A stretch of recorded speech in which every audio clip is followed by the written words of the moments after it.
Bumili kayo nito mga mare, sobrang ganda niya, medyo pricey nga lang, pero worth it talaga siya. Panglalaki pala 'to mga mare, pero grabe ang ganda niya sa lapat sa labi. Eto pala dual na 'to, etong side na 'to, andito yung kanilang moisturizer, ayan, tignan nyo, ang ganda ng quality, tas sobrang laki. Ang daming laman, di ba?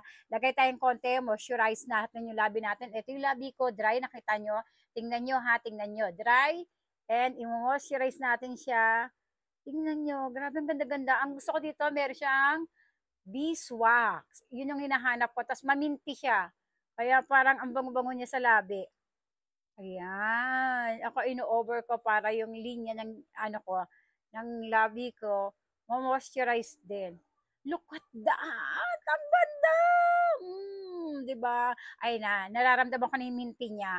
And yung kabilang side naman niya, wait, buksan natin. Ayan na. Ito yung kabilang side. Ito naman, yung kanilang tinted moisturizer. Ayan o.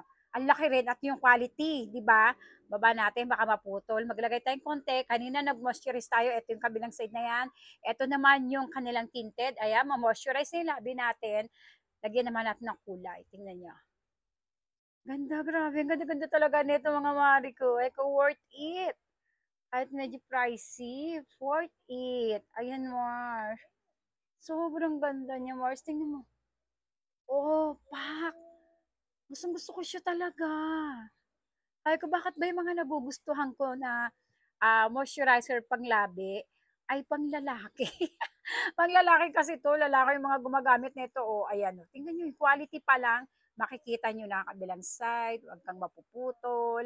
And ito yung kabilang side na moisturizer. Tingnan nyo. Grabe!